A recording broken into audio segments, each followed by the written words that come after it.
Bonjour à tous, merci d'être là aujourd'hui. Je vais donc me présenter, je suis Coralie Milou, j'ai 28 ans et je suis la cofondatrice de la marque iCactus. Pour ne rien vous cacher, la dernière fois que j'ai pris la parole en public comme ça, c'était il y a 5 ans. J'avais donc 23 ans, si vous êtes bon en calcul mental. Et c'était lors de ma soutenance de fin d'études au CELSA, où j'étais étudiante en management de la communication, et où le sujet de mon mémoire était le suivant, la French Touch, du stigmate au label de qualité, inversion des perceptions et mythification. Je vous laisse ça avec ça. Autant vous dire que depuis ce jour-là, il s'est passé beaucoup de choses, vraiment beaucoup de choses. Parce que entre les Daft Punk et iCactus, il y a un grand canyon auquel je ne m'attendais vraiment pas. Et pourtant, seulement quelques mois ont séparé cette fameuse soutenance de mémoire de la création d'iCactus.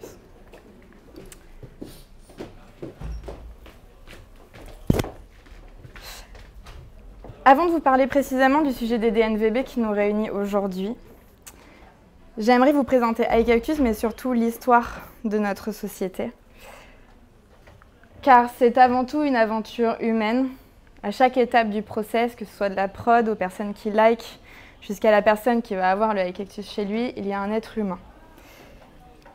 Il y a quelque temps, le CEO d'une marque de logiciels qu'on utilise beaucoup chez iCactus, savoir Adobe, Photoshop, Illustrator, InDesign et autres, j'imagine que vous les connaissez bien aussi, disait « Les clients achètent de l'expérience, pas des produits ».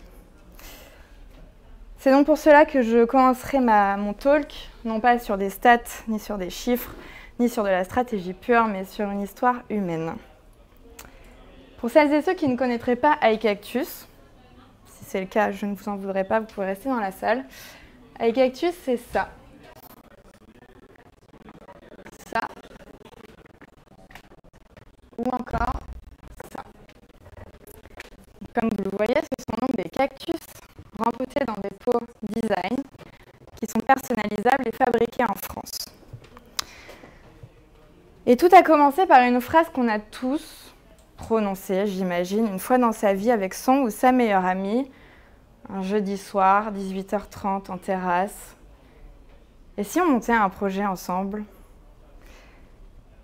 Et dans la plupart des histoires d'entrepreneurs que j'ai eu la chance d'entendre, c'est un peu comme ça que ça commence, une histoire d'entrepreneur.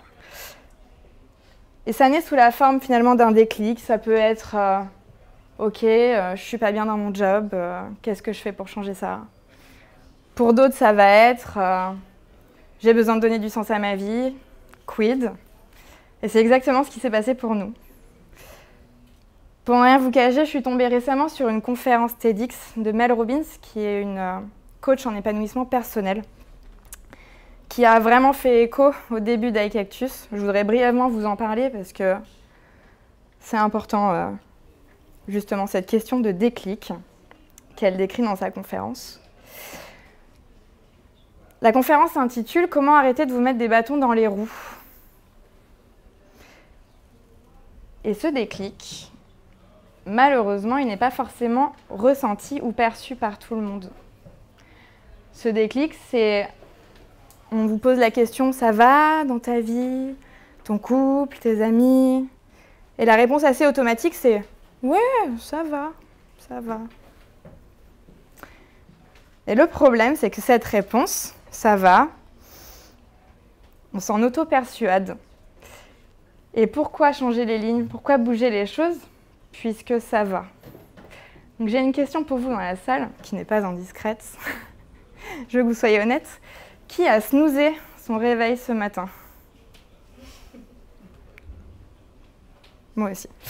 Ok, donc la bonne nouvelle, c'est que vous savez ce que c'est de snoozer. Mauvaise nouvelle, c'est que c'est la première chose que vous avez faite ce matin. Voilà, je vous le dis, c'est cadeau. Donc le snooze, justement, Mel Robbins en fait une très bonne analogie. Le réveil est notre signal d'insatisfaction face à une situation qui ne nous convient pas. Le snooze, c'est « Oh, ça va, on verra plus tard ». Sauf que quand on ne snooze pas, on agit.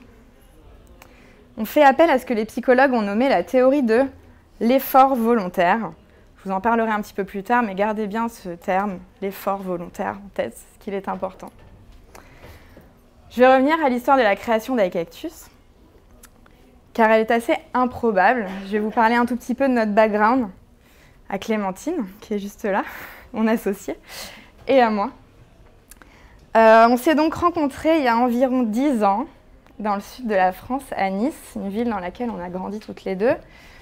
Photo à l'appui que nous nous connaissons depuis un moment. Clémentine voulait devenir... Oui, désolée.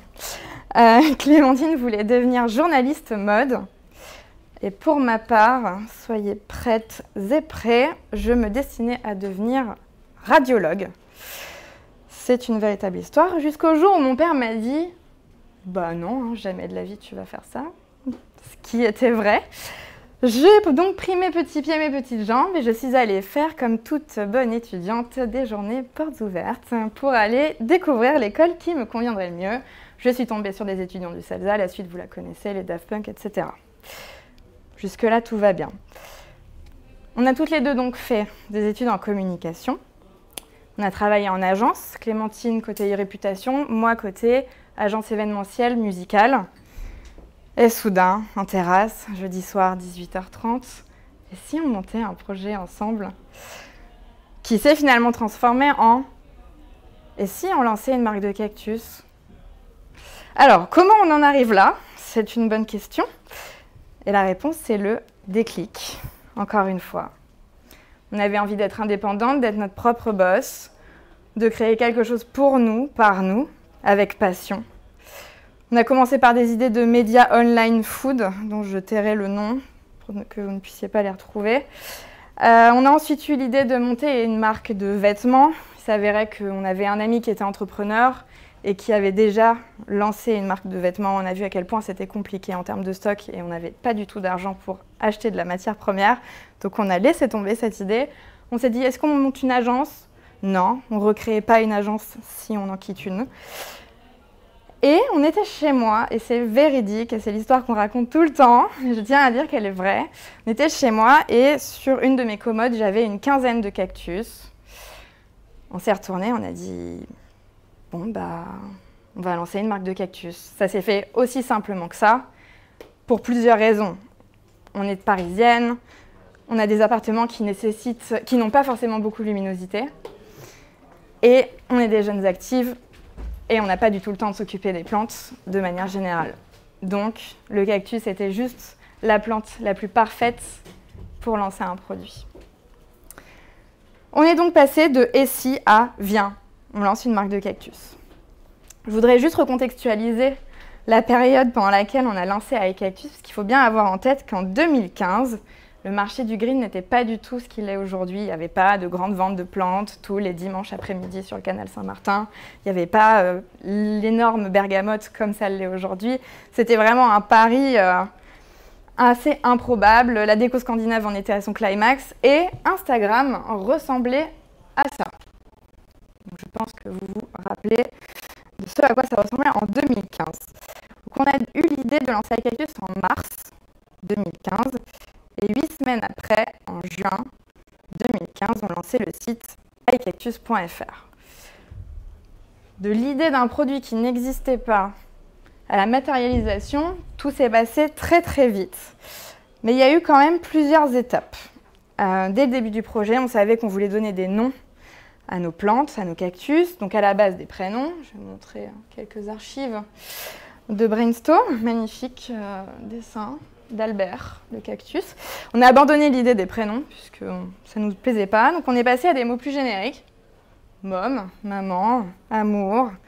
Et très naturellement, on a eu l'envie de vouloir proposer la personnalisation du produit pour que chaque plante puisse être rendue unique par nos clients.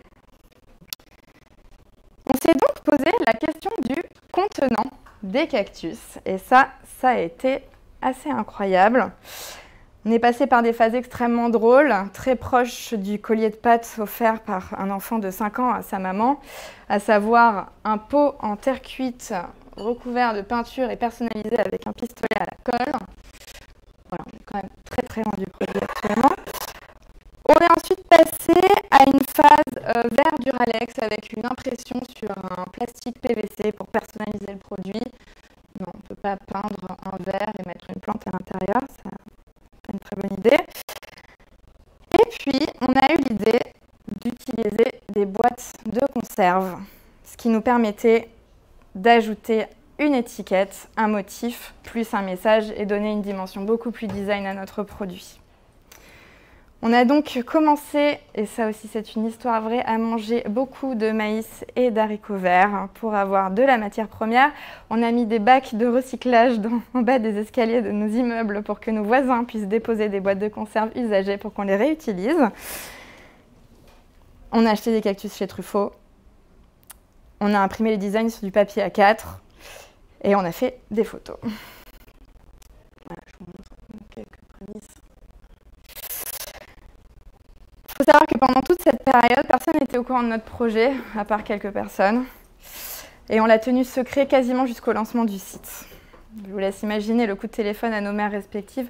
Oui, maman! Bon, j'ai lancé une marque de cactus, ça s'appelle iCactus. Je te laisse aller sur Google, le voir directement par toi-même. Bonne journée. C'était assez cocasse. Mais avant le lancement du site, il y a eu quelques étapes car absolument tout était à créer. Première étape a donc été de trouver un nom. Spoiler alerte, c'est iCactus. Pourquoi? Parce que aïe, ça pique. Voilà, c'est aussi simple que ça. La seconde étape a été de trouver des fournisseurs, merci Google d'exister, pour des toutes petites quantités afin d'investir très peu. Il faut savoir que quand on a lancé iCactus, on a investi chacune même pas 300 € sur le projet, parce qu'on n'avait pas d'argent. Troisième étape, ça a été de lire des livres, des articles, accumuler un maximum de connaissances pour savoir quel type de plante pourrait être le mieux pour notre produit. Et quatrième étape, produire les iCactus, comme vous le voyez là, dans nos salons.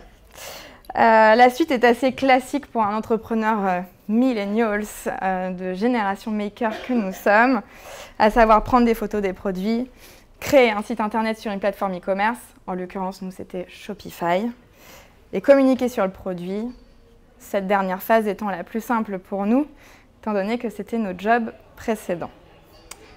Justement, parlons du digital. Ça a une place essentielle dans le développement d'iCactus, car quand on a lancé la marque, en ayant bien évidemment nos métiers en parallèle, on a directement communiqué via les réseaux sociaux, et plus particulièrement Instagram, pour la simple et bonne raison qu'on utilisait cet outil tant d'un point de vue professionnel que personnel au quotidien dans notre vie, et ça a été du coup un levier d'activation complètement normal. Parallèle de ça, on a sollicité des blogueuses qu'on connaissait, ou au culot en envoyant des messages privés sur Instagram, en présentant le produit, récupérant des adresses mail, puis leur présenter le concept, et ensuite leur proposer de participer à notre aventure en postant des photos. On a fait des portages presse, on a offert les plantes personnalisées au nom de leur blog, on préparait le produit le soir et on allait livrer les produits le samedi matin en métro. C'est un peu comme ça en fait qu'on a lancé le produit. On peut dire aujourd'hui qu'on ferait de l'influence, sauf qu'à l'époque c'était plus un relais de médias online puisque c'était plus du blog que vraiment de l'Instagram. Donc ça s'est lancé comme ça. On a tout de suite eu des commandes sur le site internet grâce à ces blogueuses et youtubeuses qui ont partagé le produit en ligne. On a eu des demandes de parution presse, fabriquées à la maison en flux tendu à la commande. Chaque fois qu'on recevait une commande sur le site, on la préparait à la maison et on l'expédiait par la poste. Sauf qu'on a commencé à faire du volume. Et qui dit faire du volume dit calibrer un produit. Et on ne pouvait plus en fait récupérer les conserves de nos voisins. Donc il a fallu qu'on trouve un fournisseur de boîtes de conserve, bien évidemment français, puisque notre produit avait vocation à être made in France. En utilisant des boîtes qui n'étaient pas recyclées, ça nous permettait justement de ne pas avoir de problème de logistique par rapport à nos tailles d'étiquettes, puisque chaque boîte de conserve étant différente, les tailles d'étiquettes étaient toujours différentes, ce qui demandait une prod monstrueuse. Donc nous sommes passés à des boîtes de conserve uniformes. Et le 21 octobre 2015, après avoir mis le produit en ligne sur iCactus.fr, on a reçu un mail. Le mail de ta life, qui commençait par « Bonjour, je travaille au bon marché. au sein du département événements commerciaux de la Galerie Imaginaire. Et nous serions très heureux de vous intégrer à notre Galerie Imaginaire 2015. Je pense que si on en avait eu les capacités, on aurait pu faire un bond jusqu'à la Lune et revenir immédiatement. C'était juste la consécration au bout de 4 mois d'avoir lancé un produit en se disant qu'il allait juste plaire à nos amis et qu'on ne savait pas du tout ce que ça allait donner. Tout s'est finalement encore plus accéléré suite à ce petit mail. Vous imaginez donc la continuité de l'histoire.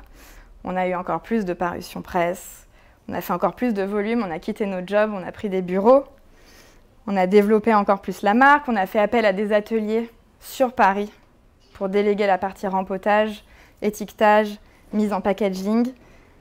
On a fait des pop-up stores, on est passé par une imprimerie prestataire extérieur, puisqu'à la base on imprimait aussi de chez nous sur une imprimante Epson XP222. On voyait que notre communauté grandissait énormément sur nos réseaux. Et on a designé, on a créé un packaging sur mesure, on a une pleine page dans Glamour. Ça, c'était incroyable. Et le 3 janvier, nouveau plot twist, un nouveau mail. Bonjour et bonne année. Je travaille pour Instagram et j'aurais souhaité vous inviter à rencontrer nos équipes dans nos locaux à Paris ce vendredi 16h30. Seriez-vous disponibles toutes les deux?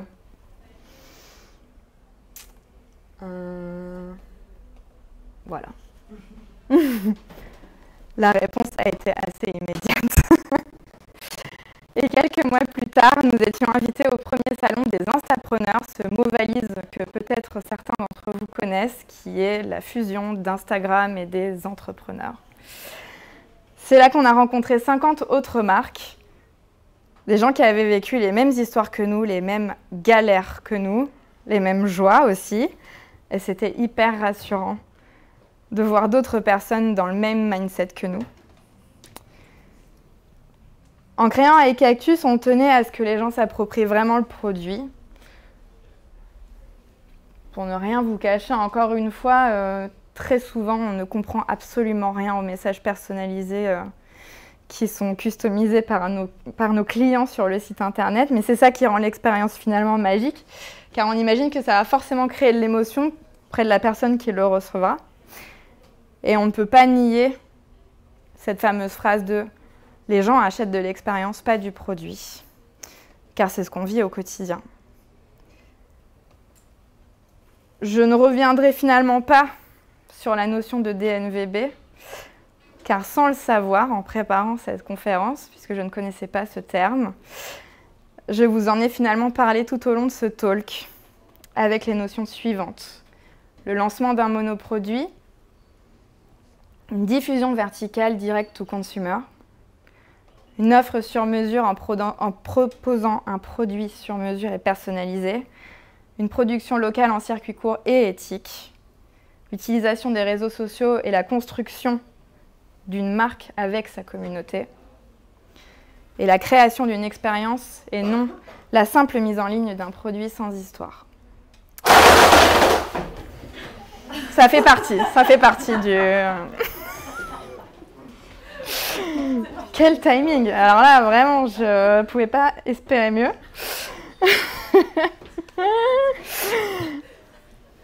Tout va bien, personne n'est blessé. Aujourd'hui, je suis hyper fière de ce qu'on a bâti avec iCactus, toutes les deux, à la force de nos 4 bras, de personne d'autre, à part nos amis et nos familles, bien évidemment. On a créé un marché de niche qui n'existait pas, où d'autres marques se sont implantées. Et ce que je trouve génial, finalement, là-dedans, c'est qu'il y aura toujours une part d'iCactus dans ces nouvelles marques qui s'implantent sur le marché. Mais ce rectangle blanc que nous avons imaginé en 2015, qu'on appelle le cartel central de notre étiquette, est devenu notre ADN. Et encore plus dans les semaines à venir, si vous suivez nos aventures, vous le verrez, c'est un petit teasing. C'est finalement ce label de qualité que les marques viennent chercher, les marques avec lesquelles on collabore. Et je pense particulièrement à une marque avec qui on a collaboré l'hiver dernier, c'est Sephora. Parce que Non? Oui. Parce que quand je prends un peu de recul, je me revois à l'époque, en 5e 6, descendre dans le centre-ville de Nice, car quand on habite dans le sud, on dit on va en centre-ville. Mercredi après-midi, avec les copines, tester tous les parfums du rayon de Sephora avec des mini-testeurs. Et je me dis que 15 ans plus tard, iCactus réalisera un modèle exclusif pour leur cadeau de Noël d'entreprise. Je vous avoue que j'ai un peu du mal à réaliser tout ça. Est-ce que vous vous rappelez de la terminologie de l'effort volontaire? Eh bien, pour certains psychologues du début du XXe siècle, c'est la partie un petit peu théorique.